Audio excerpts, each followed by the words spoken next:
Not me being serious watching, and I'm like, what am I gonna say next? And then, oh, okay. We in South Africa. We in Saudi. But hey, let us just go to the episode 9. I did not finish it because Saudi, load shedding, So, but let's go. Disclaimer. This review or discussion is based on opinion and information that is already known to the public. The information may be alleged, but the commentary and opinions are very much true. Let's get into episode 9 and the final episode before the reunion. So the next time it will be the reunion. I think maybe it's got parts. I'm not sure, because usually these wives franchises usually have part 1, part 2, part 3, but we'll see, So yeah, that is episode 9. Episode 9 starts off with the ladies going for dinner. Remember the previous episode, they were having lunch, and it showed the ladies going for dinner at a bonfire, nice setup, and Unandi was just dressed to the nines. You know when you're dressed, beautifully dressed, but it looks like occasion, not so much, because they were at a bonfire and she was just out here being a gala dinner girl. You know what I mean? So, but they had supper, they had dinner, and it was still a little rift because Pumi was just on some, so I think the blockage is still happening. And then, then after that, Shoop went back to the next morning. Next morning, they went for breakfast at the mountain, breakfast on the mountain, and they were just going with their tractor velea corner, and it just got stuck.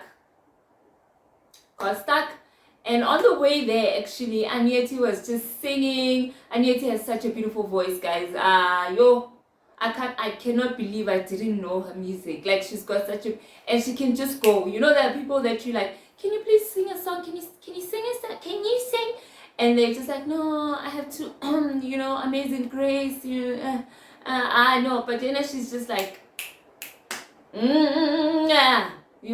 my sister's in breakfast, we going to the mountain now, type of thing.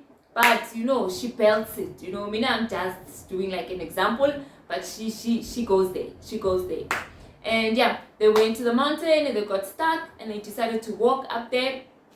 Hey guys, those are brave women, eh? Those are brave women, because I don't see myself. I probably would have needed a pep talk, because I'm just a scary cat, and I really need to break that fear, because that means I'm not going to experience a lot of things in life. So, but anyway, enough about me. Went up to the mountain and they started a prayer session. Vele, who is a believer and doesn't go and goes to the mountain and does not feel the need to have a prayer session? You know what I mean? Just overlooking whether it is South Africa, whether it is a certain type of land, and it just inspires you to just pray over it, pray on the mountain. Come on, who? So anyway, they started praying.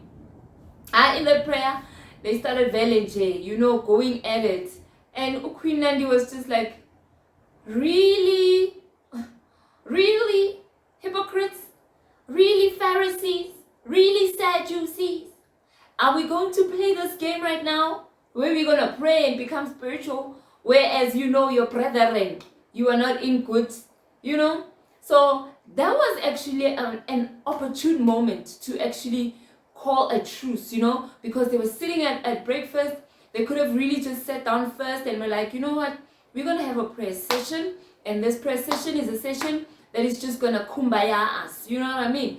And we are here now, we are leaving all these problems here, and when we wrap it up in prayer, we're going to walk down here in good spirits and fun, So that moment didn't happen, but instead they went into prayer. So I really understand Unadi when she was just like, when the ladies were just going on, Heavenly Father, she was like, really,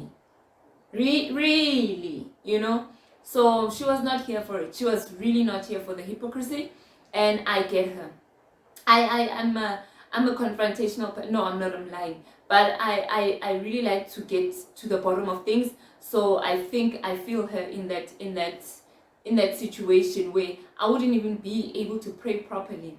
So, but anyway, another thing is that maybe it's something that is deep, that it needed a meeting where they would sit maybe at night, even at the bonfire. They could have sat because they had all the time in the world to sit down and iron issues out, but that didn't happen. So I'm judging.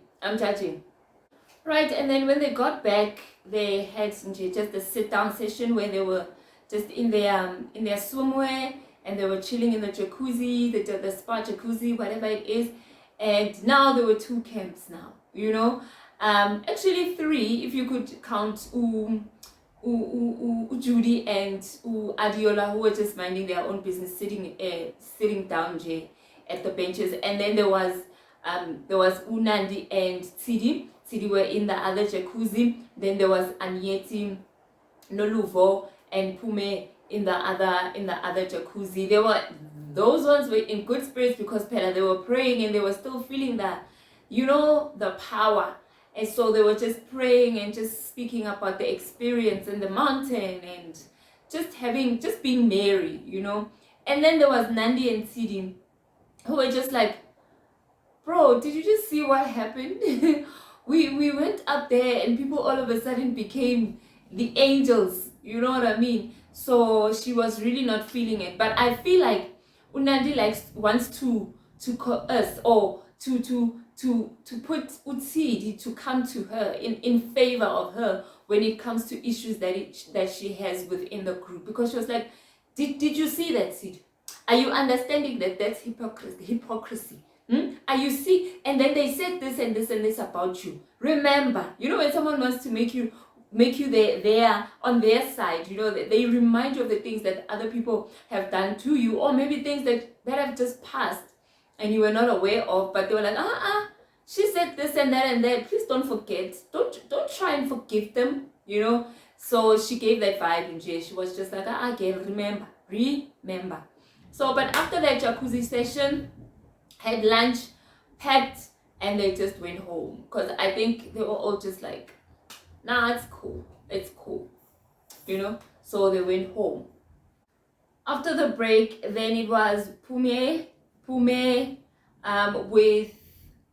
with her adopted son, who wanted to make it official, So she went to seek advice, and I think it's an adoption counselor or a lawyer or someone within, working within those fields that could give sound advice, So she went there with the son, and they were just speaking about adoption options. And luckily, I don't know, I think maybe it's working out properly the way it's supposed to, because the Umawe is over 18.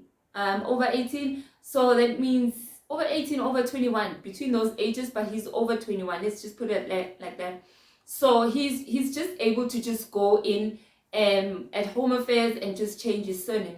He doesn't have to go through the whole paperwork, the adoption proceedings, which sometimes are very tedious, and some people end up giving up because of all these things that happen in the background. So it actually, I think it worked in Pume's favor because of the age, and I think it's just going to be a smooth process, So yebo.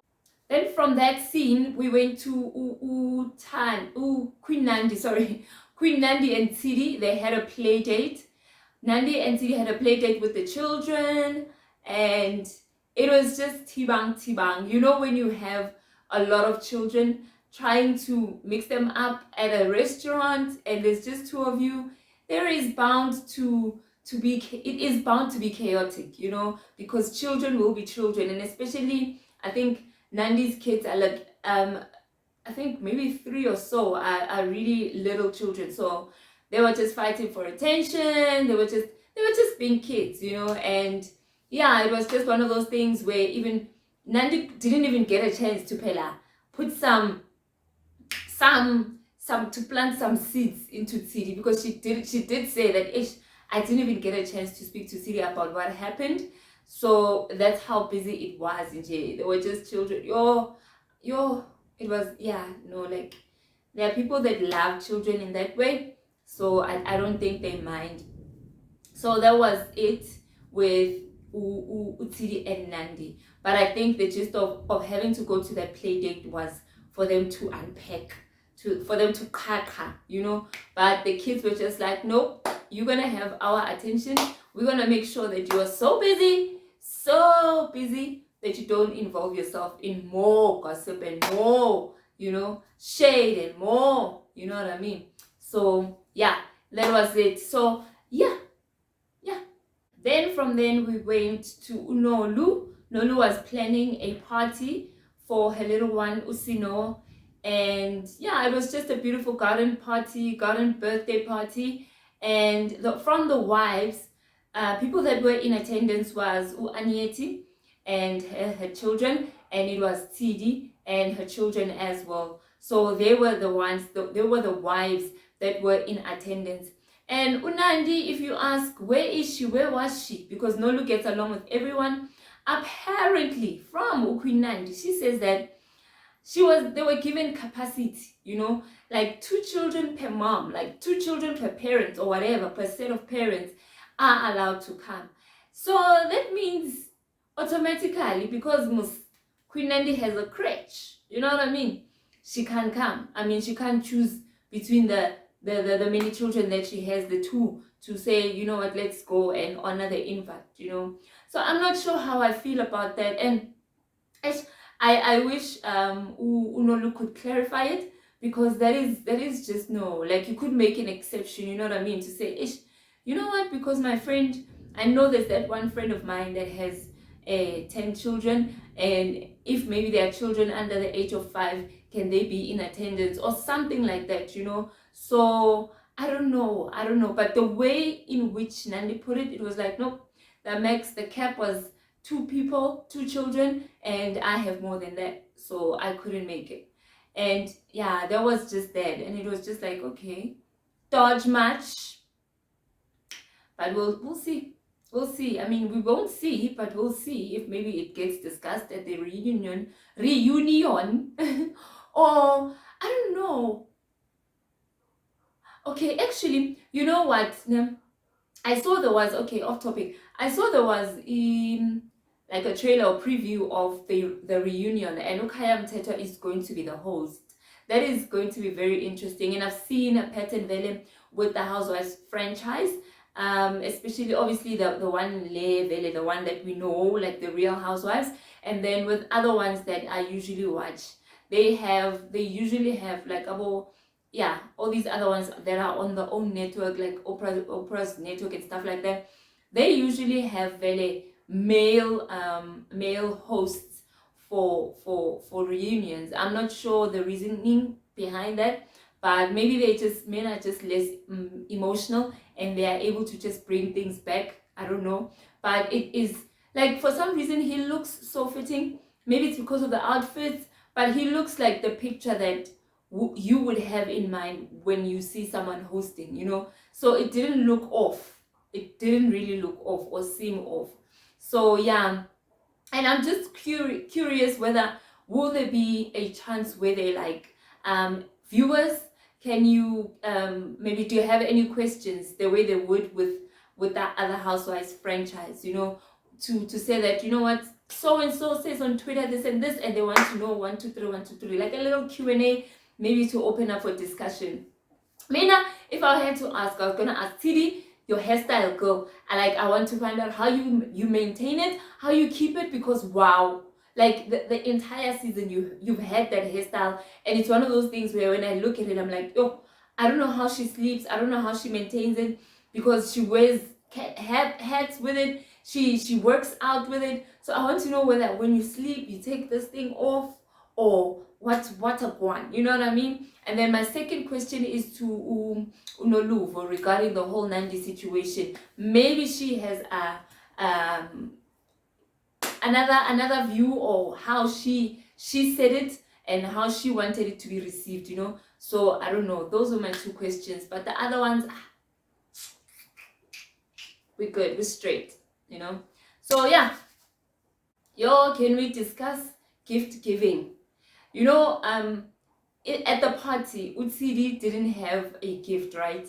She had money. And for me, because I'm a terrible gifter, and guys, a lot of people say that people that don't invest their time understanding people so that they can give them proper gifts, they are just um like essentially bad people because they're not really invested in knowing another person. But for me, I really feel like CD. Like there are times where I'm just like, yo, Mina, I don't know what to get this person, because for me it's like, fine, I know you like shoes, but in this moment, what if you need more than that?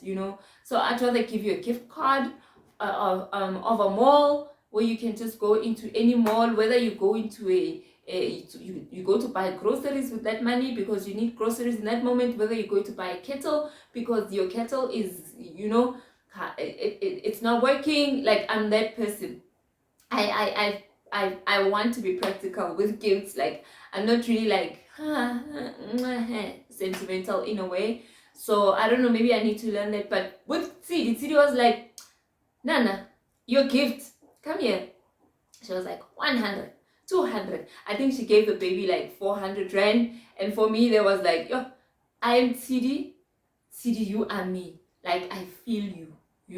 Like, Jay, please, let us just give money, let us give gift cards, because things are born, like, guys, situations are bad, eh? Unless obviously you know that it's someone that is just like, likes the finer things and likes being pampered in a way and all of those things. So that was one of those moments where I'm like, I don't feel bad anymore. There are a lot of tattoos and cities out there. So yeah. After the break, it was Judy. Judy was celebrating her birthday, and she was celebrating it in such a beautiful way because with the same celebration, she was launching her foundation where she raises awareness of children with autism. So you know how I feel about these ladies when they do such charitable things and things of such nature. So that was beautiful to see, and how emotional she was. You can tell that she's very close to the heart of humanity, and how she would like to assist, especially when it comes to autism, because obviously in our community, when I mean community, I mean the Black community, there's not much light shed on that. So I really, really commend her for that. And there are certain things that you really have to be close with, in close proximity with, for you to understand, for you to get. So for her to be to experience that, or for her to see that and her heart being touched by that, and then for her to raise awareness, like, may God just take you from height to height to height, you know what I mean, so that children get the necessary help needed for their conditions, you know what I mean. So kudos to you, Judy. And there was a point where, it was Adiola and Pume were the ones that were in attendance there. And there was a point where Judy was crying because she felt, when you're doing something of that nature and something that is very close to your heart, there are times and moments where you become emotional.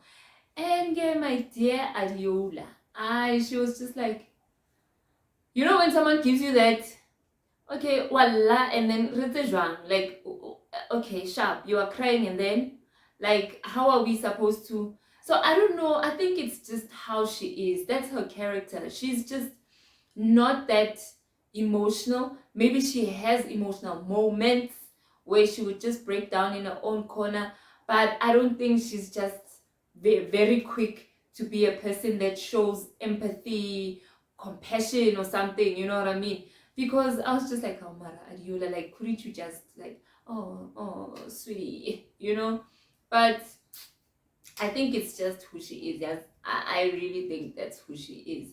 So there was it with Judy, and then we went to Utidi. The dedication day arrives. Remember, there was a time where in another episode where they were shopping and doing measurements, and then she decided that, okay, fine, because I wanted the dedication for the little one, and I remembered that the other children were not dedicated. So let me just zop, all for one for all. So in that day, they were dedicating their children, their babies. And Haibo, let us discuss the husband. Huh? I saw them while they were preparing Vele, like just getting dressed and everything. The husband was like, lash application, ga. I was like, I stand this husband. Like, I don't even know how to apply lashes myself, let alone me asking another fella to do it to me, So that was like, yeah, no, like, this is a household where we just like, let's get things done. No gender roles come. Do you want this? Yeah, it doesn't make me less of a man. You want, come, plug. So that was a beautiful moment. And then, yeah, Noluvo and Habi were there in attendance. And she was not feeling fine. She was not feeling like it is a dedication day. It is the day that the Lord has made. We shall rejoice. But she really didn't seem like it. And yeah, only to find out, like, I got a glimpse of that she was just saying, Wuti, you know what, when she was looking around, she saw that the in-laws were not in attendance, and it seems like this is becoming a tendency, a pattern, because it is not the first time that they miss their kids anything, and then while I was watching, then load shedding happened, guys. I was so disappointed because I really wanted to see more of the dedication and all the things that happened. But yeah, I just thought, let me just record what I managed to get, because even on the Saturday, I was supposed to watch the repeat, and life happened. I was in the streets, and Sunday, I just even forgot, So, but yeah, that's where it ended. But I saw pictures where Pume was having, I think it's a vow renewal, and the pictures looked so nice. But I would have loved to know who was in attendance, what happened. But I guess it is what it is, So yeah, that's basically episode 9-ish, because of the last few 20 minutes that I didn't watch, 15 or 20 minutes of it that I didn't watch. So yeah, looking forward to reviewing the reunion and just looking at all the parts and just unpacking and just, outfits and everything. We must mark them. So yeah, thank you guys. Thank you so much. Thank you so much for this journey with me. I love you guys. Mwah!